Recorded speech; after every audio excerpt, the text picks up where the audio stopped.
boa tarde a todos, né? Então, aqui é uma continuidade um pouco do que eu andei apresentando sobre Zeus, águias, raios e, enfim, e o culto de Zeus no mundo grego, né? Através das moedas. Essa aqui é uma imagem que eu fiz em visita com os alemães ali embaixo dessa planície, ao Vale do Rio Alfeu, e onde está o Santuário de Olímpia, né? É uma visão outra sobre a região. E é o vale que essa cidade de Elis, ela acabou tendo a influência, né, durante a época arcaica e clássica, né, e em diante, tá? Aqui, de novo, homenagem às que me... Enfim, a Bia, que me incentivou desde né, quase adolescente a estudar Olímpia, as moedas de Olímpia. Nós em Olímpia. Aqui, a professora Aliki Mustaka, grande numismata grega, arqueóloga grega, e a gente lá em Pela, na Macedônia, que ela, enfim, me levou para conhecer. Dá uma pequena homenagem. Bom, falar um pouco, dar esse contexto, né? Polis, administradora do Santuário de Olímpia desde ao menos o século VI a.C., Elis foi a autoridade emissora que mais emitiu em seu nome para uso do festival em Olímpia tipos monetários de Zeus, raios e águias no mundo grego. Tá? Então, sobre essa documentação, sobre esse tipo de pesquisa sobre Zeus, então, Elis é a principal emissora. Trata-se da documentação numismática mais rica sobre Zeus e seus atributos, o raio e a águia, né, que já teve no mundo grego. Então, aqui é um monte, né, um monte de moeda. Não tem todos os... Não dá para ver, eu acho que com tanto detalhe, mas são as emissões de Elis para o Santuário de Olímpia, datados aí até o século V a.C., né, mais ou menos. Acho que daqui para cima é século V, tá? Aqui eu acho que já começa o século IV. Apesar de poder ser considerada uma emissão monetária cívica, realizada no nome dos eleios, os tipos usados são alusões explícitas à Olímpia, assim sendo uma demonstração das relações muito próximas entre Elis e o santuário. Elis, então, que era a presidente, né, a administradora do santuário. Aqui, então, esse lado é o lado do Peloponeso, o lado oeste ocidental do Peloponeso. Olímpia está aqui e Elis está um pouco aqui para cima. Não sei se eu estou enxergando bem, mas é por aqui. Ela está bem mais ao norte, né? A partir da historiografia mais recente sobre a relação entre Elis e Olímpia, nessa comunicação apresentarei uma nova perspectiva sobre o uso da imagem de Zeus e seus atributos por Elis em suas moedas. Por meio das moedas usadas nas transações durante o maior encontro pan-helênico da época, a comunidade política de Elis pôde afirmar a sua hegemonia sobre Olímpia. Foi a autoridade emissora a primeiro combinar a representação de Zeus, águias e raios. Então, numa mesma moeda, águia mais o raio, Zeus mais águias, Zeus mais raios, Zeus mais águias e raios, né? Isso, para quem vai estudar a fundo, tem bastante significado, tá? Essas associações.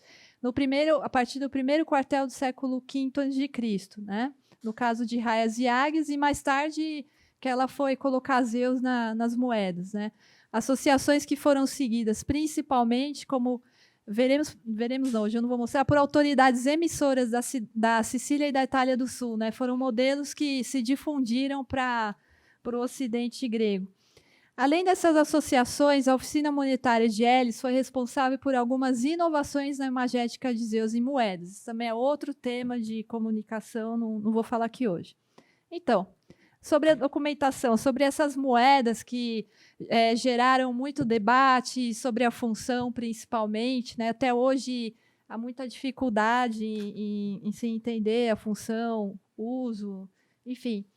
Infelizmente, a documentação, né, essas moedas, impõe uma série de limitações de ordem cronológica que ainda aguardam um novo e completo estudo sobre as séries monetárias, revisto com base na discussão mais recente acerca da história dessa polis de Elis, que até então, esse tipo de apresentação que eu vou mostrar hoje é uma coisa que Alguns autores da historiografia sobre a cidade sinalizaram, mas ninguém aprofundou, né? Sobre a historicidade das fontes escritas referentes aos episódios históricos que envolveram Elis e Olímpia, os quais foram usados para nortear muitas das datações das emissões monetárias, como foi o caso da lista dos vencedores olímpicos, né, de Hípias de Elis, com cronologia complicada. Enfim, essas moedas elas têm uma datação, e a datação foi associada com essa lista dos vencedores. Então, 11ª Olimpíada, 12ª Olimpíada, e é uma coisa que a gente julga complicada. Responsável pelo primeiro estudo, ainda mais completo a respeito das cunhagens de Elis, o Celtman, na década de 1920, organizou as emissões monetárias em espaço de 4 anos, enfim, em cima dessa lista, né? O Colin Cray também seguiu a proposição do Celtman, de que as cunhagens teriam sido realizadas a cada festival. Então, se construiu um topos, né? E que foi seguido, e que ainda hoje continua. Então, né, falta estudo dessas cunhagens, né? Esse critério cronológico foi recentemente criticado pela Nicole Pierre, que chega a afirmar ser difícil de ser provado. Enfim, desde o estudo do Celtman, alguns estudos foram publicados sugerindo novas datações, mas estes não realizaram uma análise completa dessas emissões. Tá? Tem esse, acho que ele é polonês, Frank Wojan, não sei se pronuncia assim, mais recentemente se devotou à análise das emissões de Elis dos séculos IV ao III, né? Mas o estudo aguarda publicação. Assim, na ausência de uma nova e completa proposição para a cronologia de toda a cunhagem das moedas de Elis para a Olímpia, da época clássica, não existe, né, um estudo em andamento, um estudo novo sobre essas moedas do século V e IV. Seguiremos aquela disponível no catálogo da BCD Collection, organizado pelo Alan Walker, o qual se baseou em parte no Celtman e no Colin Cray, e que situa o início das emissões no primeiro quartel do século V, em relação à construção do Templo de Zeus no santuário. Bom, há 3 debates principais sobre essa documentação, essas moedas. Uma acerca do início das emissões, que é longa, comprida, não vou falar, tá? Com relação à função e à localização da oficina monetária, que é bem interessante. Vou falar dessas duas. Da localização. Em Elis ou em Olímpia, já que as moedas foram batidas no nome dos eleios, mas teriam sido utilizadas durante o funcionamento do santuário.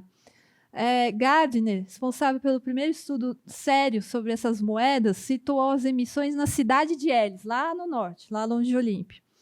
Já o Celtman e outros, né, o Colin Cray, propôs pela primeira vez que as moedas foram batidas no próprio santuário de Olímpia, em um recinto anexo ao templo de Zeus, já que carregavam a imagem da divindade. Isso também nunca se provou, nunca encontraram nada, enfim, são teorias. Esse estudioso, Celtman, encontrou a mesma explicação para as imagens monetárias da deusa Hera, que também foram usadas lá em Olímpia por Elis, que seriam produzidas numa segunda emissão, em um recinto também relacionado, né, ao templo dela.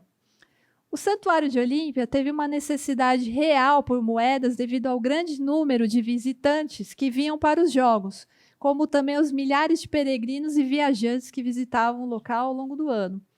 Essas emissões eram realizadas lá para facilitar a rápida troca de moedas de fora pelos locais de Elis, já que essa polis situava-se cerca de 60 quilômetros a noroeste do santuário. Um dia de jornada, né, para os antigos. Enfim, são hipóteses, né?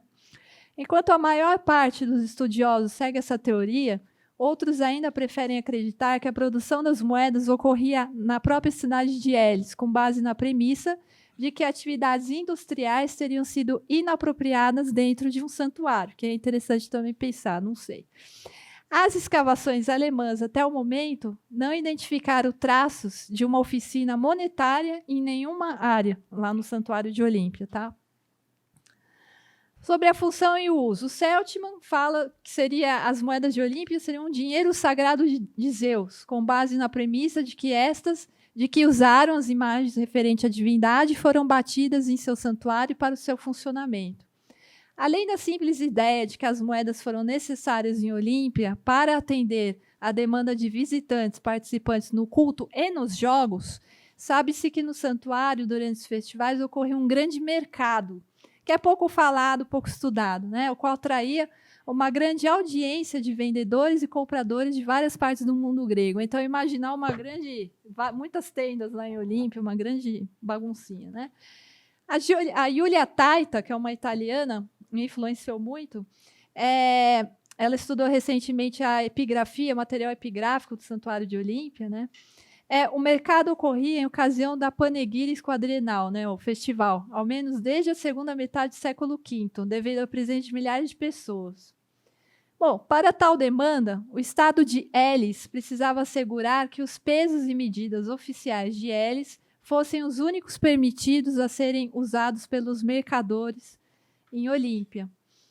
Embora os eleios tenham permitido a entrada irrestrita de moedas de outras proveniências do mundo grego, todas as transações deveriam ser realizadas com a cunhagem local de Elis. Bom, falando isso, não sei, são ideias. Eu trabalhei lá com os alemães, né?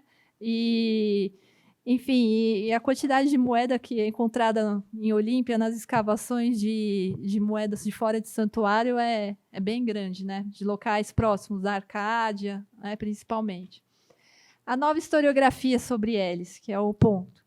Para interpretarmos o significado simbólico das imagens monetárias, é necessário retomarmos alguns dos pontos mais importantes sobre Elis na presidência do santuário, desde o século VI, e seu papel hegemônico entre as comunidades da região, né, para precisarmos as razões políticas subjacentes a essa emissão monetária, que, batida no nome dos eleios, foi destinada ao uso no santuário interestadual. Então, eu busquei ver essas moedas com base nessas novas ideias, né, sobre essa cidade, que é tão pouco estudada, na verdade.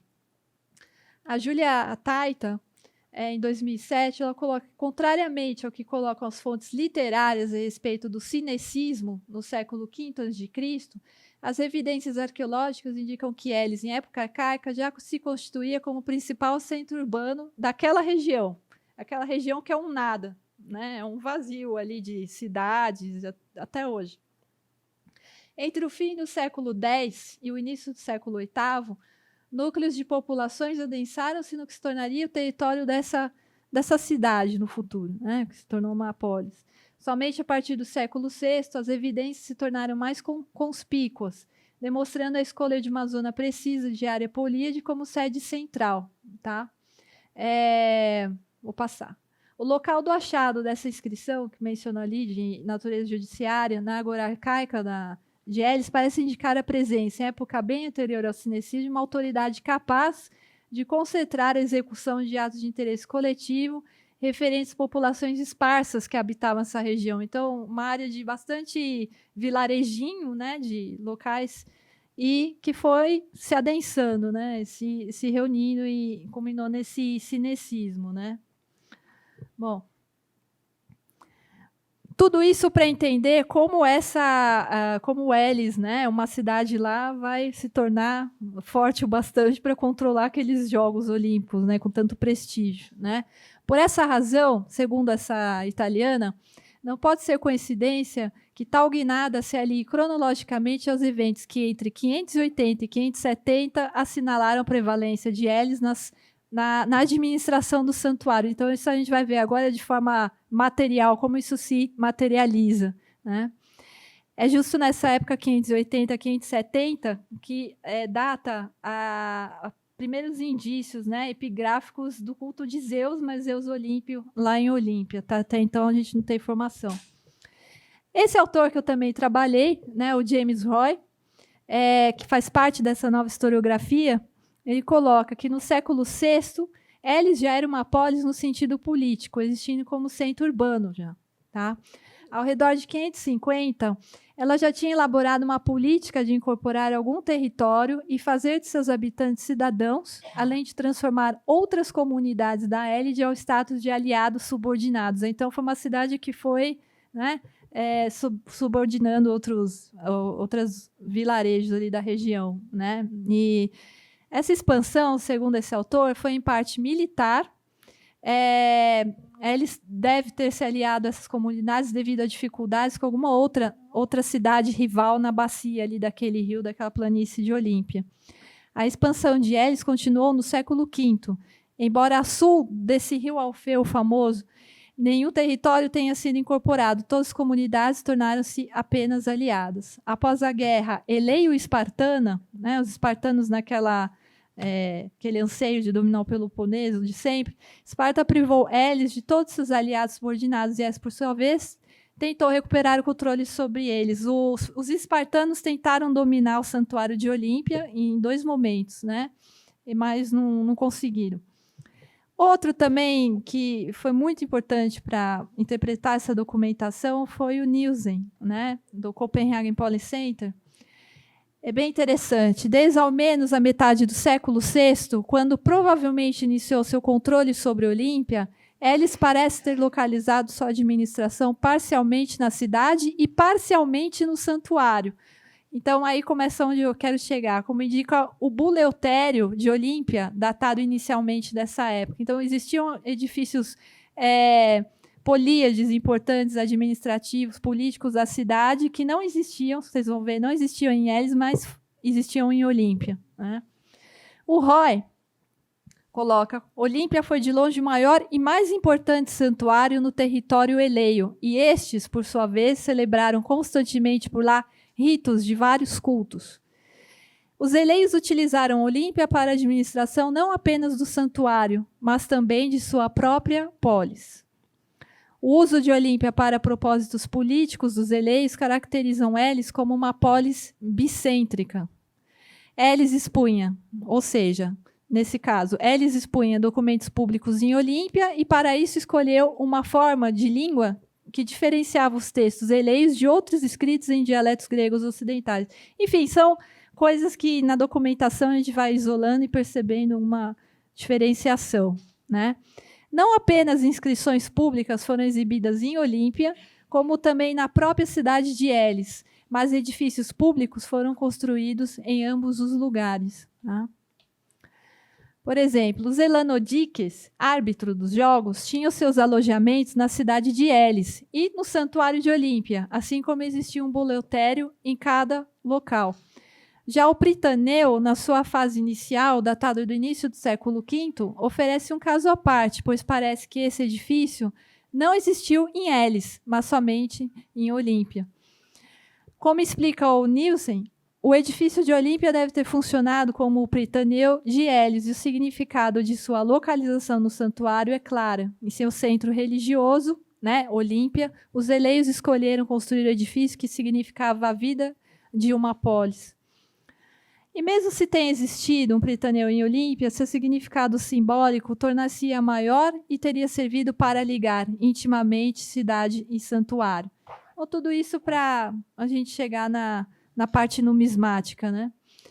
A localização desses edifícios políades em Olímpia, bem como um santuário marginal, um santuário interestadual, né, bem como a exposição de decretos, foram demonstrações visíveis de afirmação do poder de Elis sobre Olímpia para uma audiência maior. Olímpia foi um componente vital da identidade local da polis de Elis, e os eleios demonstraram isso de várias maneiras, tornando-a o segundo centro da administração de sua polis.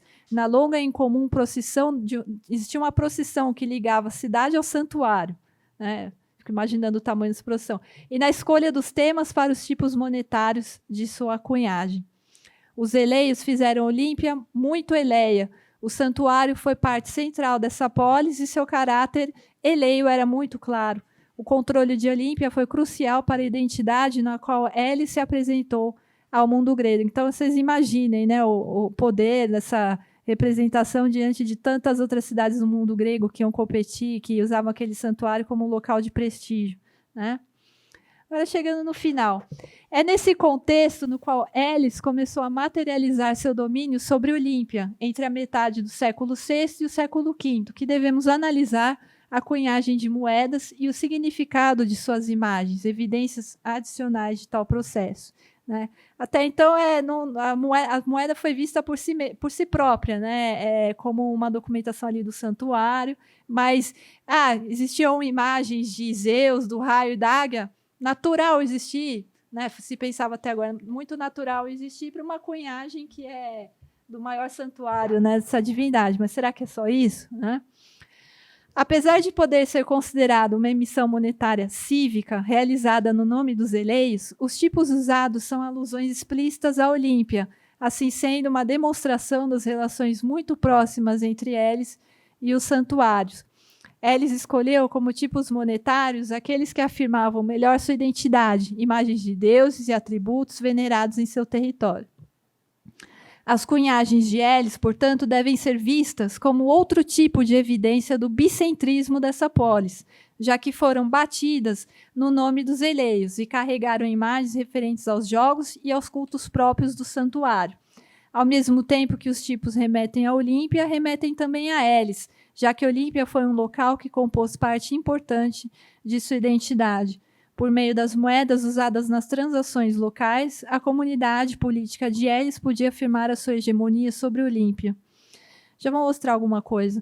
Ao associar a legenda do étnico no plural referente à comunidade como um todo, então, essas moedas elas carregam legendas não Olímpia, né, de Olímpia, mas carregam a legenda que diz dos eleios nas moedas, tá? Esse é um detalhe importante. As imagens locais, Elis procurou afirmar repetidamente a sua autoridade e domínio sobre o santuário de Zeus e os jogos para uma audiência local e pan-helênica, que manuseava as moedas, mercadores, peregrinos e participantes no culto e nos jogos. Nesse sentido, ao nosso ver, tipos e legenda expressam Olímpia como parte da identidade política de Elis. Os tipos monetários de Elis têm sido categorizados como de divindades olímpicas, Zeus e seus atributos, Hera e a ninfa Olímpia, exclusivamente agonísticos, só a Nike.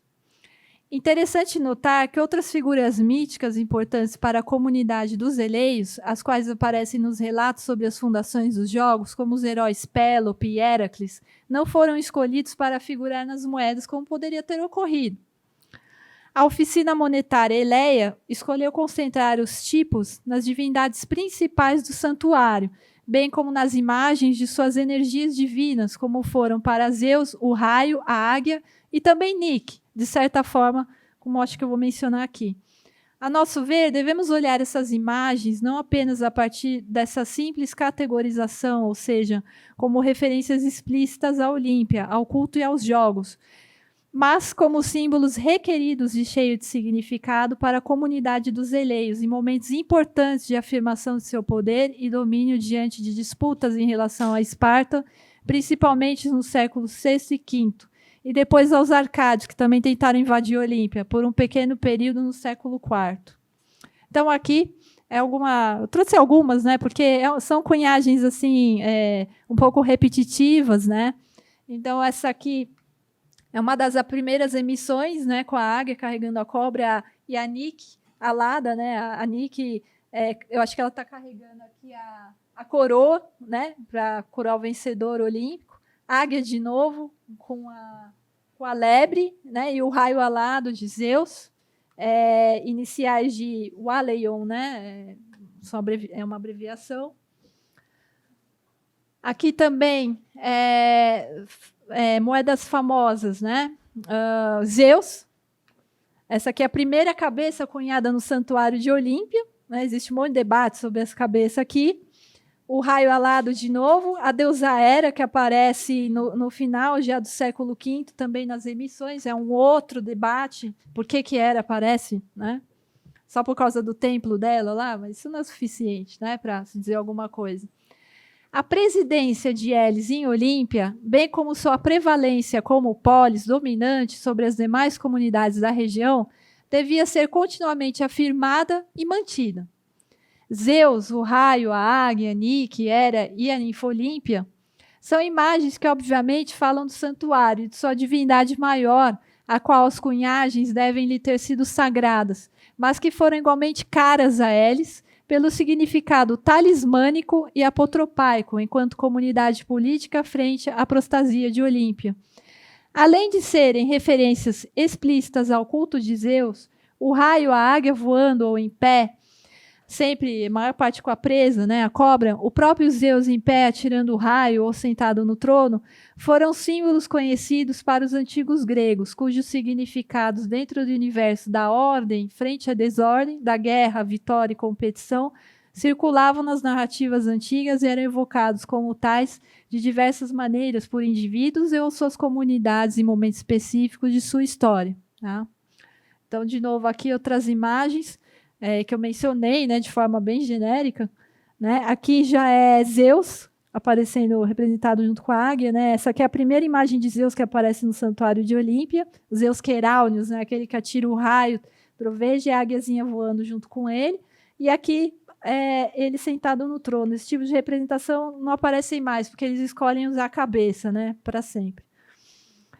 Terminando, o uso dessas imagens em moedas pela polis pode ter funcionado tanto como uma invocação pela proteção de Zeus para a manutenção da ordem sobre a desordem, né, e sua ameaça no enfrentamento com algum inimigo, uma situação de instabilidade política, etc., como uma forma de controlar e colocar esses poderes do Deus a seu favor, em algum momento político específico. Eu estou falando tudo isso, mas eu fiz uma pesquisa antes, eu contextualizei as representações no doutorado, contextualizei as representações de Zeus, da águia, do raio. Hoje cedo eu falei um pouco sobre isso na oficina, e a gente consegue, pelas fontes literárias e também representações nos vasos, e etc., você consegue chegar no contexto do significado dessas imagens, né?